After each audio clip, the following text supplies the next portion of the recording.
Let's all go to the lobby. Let's all... On the 19th of January 1990, Tremors wriggled its way from the underground to the big screen, and this year marks its 30th anniversary. Blimey, 30 years, eh? I'm always stunned to find out that 1990 wasn't 10 years ago. It makes me sad to think that during that time I've accomplished little in my life apart from earning the Bladder of Steel achievement in Rock Band 2 and getting a free lap dance off a stripper because she took pity on me as I'd just broken up with my girlfriend. I need information. I was molested by my dad. I know that. I need other information. But it does make me think of what happened to some of the actors that appeared in some of my favourite childhood films. Remember that girl from Matilda? This is what she looks like now. You feel old yet? That kid from Roald Dahl's The Witches? This is what he looks like now. You feel old yet? The boys from Charlie Bit My Finger video. You feel old? The tongue-in-cheek creature feature made millions for Universal Studios, which led them to produce 4 direct-to-video and DVD sequels, as well as a short-lived TV series. But in the same way that dating in your 30s is just 2 people telling each other stories about how they used to have fun, we're here to revisit the original film in all its wormy glory. The cast is headed by Kevin Bacon and Fred Ward as 2 beer-guzzling handymen, making their meagre livings within the tiny desert town of Perfection. They're tired of picking up rubbish and draining the sewage from local residents, so they decide to leave, only to be thwarted by the imminent arrival of gigantic worms that have a hunger for flesh. The idea for Tremors was developed in the early 80s by writer Steve Wilson. He was working as an editor on a Navy base in the Californian desert, and in his downtime would often go hiking, climbing over some large boulders in the process. It was here that the seed of the story came to fruition, a kind of what-if moment, if you will. Wilson thought to himself, what if I couldn't get off this rock because there was something underground? Perhaps the writer hadn't played enough The Floor is Lava as a child, and this idea grew until he eventually put the idea to paper and named it Landshark. Steve and his writing colleague, Brent Maddock, had previously garnered success from their screenplays Short Circuit 1 and 2, and Batteries Not Included, and their friend and colleague Ron Underwood loved the idea of Landshark and wanted to try and get it sold to several studios. The idea of man-eating worms at the time seemed a little nonsensical, however, so it wasn't until producer Gail Ann Hurd caught wind of the script and got on board that things started to move forward. She loved the B-movie premise of the script and presented it to Universal Studios, who supported the idea and wanted to see it get made. Another item that was raised at the time was the actual name of the worm monsters and how they came about. The writers settled on calling them graboids, but wanted their background to be a little ambiguous, as they had 4 possible scenarios. That they were from outer space, that they were radioactive, that they were scientific experiments gone wrong, or that they'd been dormant underground for millions of years. In the film, they had the characters surmise all of these scenarios, so it's really left to the audience to decide for themselves where these creatures came from. I also write articles for Nightmare on Film Street, a website that delves into all things horror and macabre, and this video idea was initially spawned by them, so check out their website at nofspodcast.com and subscribe. They're good people, and if you're a horror fan, there's so much content to consume that'll make your brains leak out of your ears. The theme for last month was black and white frights, and you can certainly see the inspiration from these post-World War II B-movie pictures about insect-like creatures terrorizing humanity in Tremors. Whether it was horrible radiation poisoning or genetic experimentation gone wrong, these common bugs became mutated giants. Or something similar to those jacked-up cows you've seen on the internet. You know the ones I'm talking about. They're the ones that look like a condom full of walnuts. Them is one of the first of the 1950s nuclear monster movies, and the first big bug feature that springs to mind when thinking of inspiration behind the Tremors worms. A nest of gigantic irradiated ants is discovered in the New Mexico desert. They quickly become a national threat when it's discovered that 2 young queen ants and their consorts have escaped to establish new nests. The national search that follows finally culminates in a battle with them in the concrete spillways and storm drains of Los Angeles. So the next time you find yourself at a party and the conversation naturally slips into 50 genre movie monsters, you may want to talk about Susan Sontag. The American writer, filmmaker, philosopher, teacher and political activist wrote in 1965 the definitive essay on Cold War dystopian fantasy, The Imagination of Disaster. We live, she claimed in that piece, under continual threat of 2 equally fearful but seemingly opposed destinies, unremitting banality and inconceivable terror.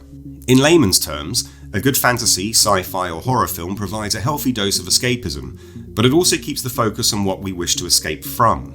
During the Depression, for example, that could have been the exhausting grind of making ends meet. Last year for us Brits, it was Boris Johnson becoming Prime Minister. Supine protoplasmic invertebrate jellies. During the 1950s, however, it was white picket fence conformity and something altogether more sinister. The Soviet menace and the threat of nuclear war.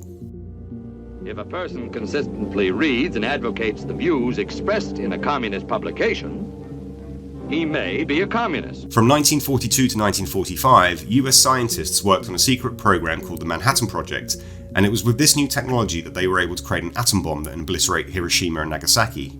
Science fiction movies had the heavy task of distracting viewers from their ordinary lives and calming the anxieties generated by the growing communist threat from the East. Hollywood had churned out more than 500 science fiction features by 1962, and although some of them had less than convincing special effects, a shout out has to be said to the black and white frights of the time, and these include The Day the Earth Stood Still, The Beast from 20,000 Fathoms, It Came from Outer Space, The War of the Worlds, Creature from the Black Lagoon, Tarantula, It Came from Beneath the Sea, Forbidden Planet, Invasion of the Body Snatchers, and 20 Million Miles to Earth. But I'm digressing. Back to Tremors. For a long time, Kevin Bacon considered his role as Handyman Valentine as a low point in his professional career.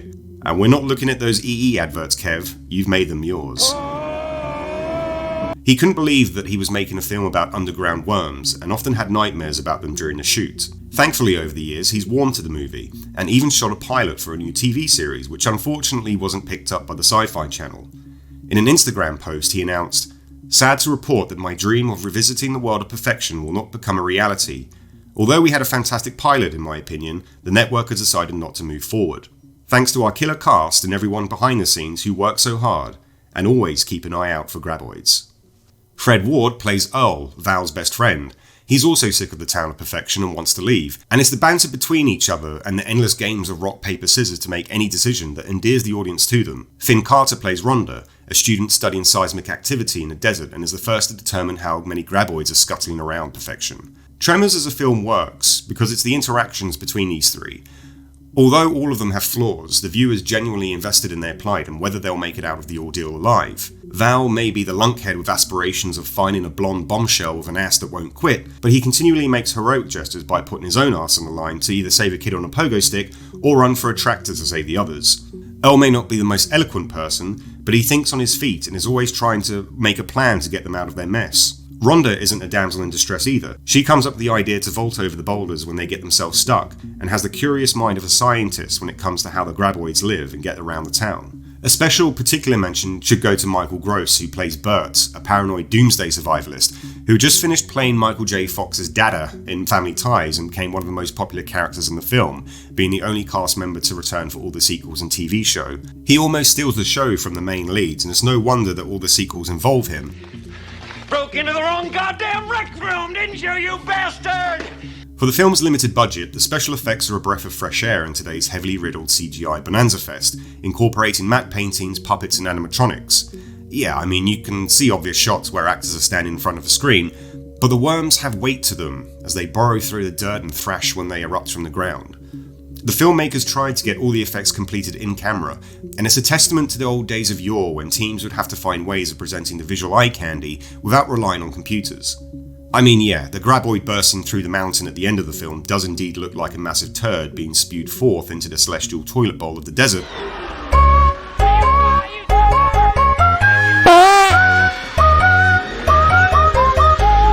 But on the whole, Tremors is an entertaining, hokey schlockfest, and one that remains a cult classic to this day. I can't remember when I first watched Tremors, whether it was on cable TV or via rental purchase, but it's a movie that was always very much part of my youth. It's one of those rare beasts that still tickles my fondness bones every time I watch it, and although it's 30 years old, it still retains a perfect balance of horror and comedy. If you haven't managed to check out Tremors yet, in a way I'm kind of envious. The pacing of the film keeps the suspense and action ticking away nicely, without sacrificing character development and traits. There are nods to other films, of course, including Jaws and the monster movies of the 50s, whilst being fresh and appealing at the same time. It's a great movie night in with friends, so remember to pick up a cold one at Walter Chang's store, kick back and get ready for a thrill ride that will have you chuckling from one moment and then gasping at the next.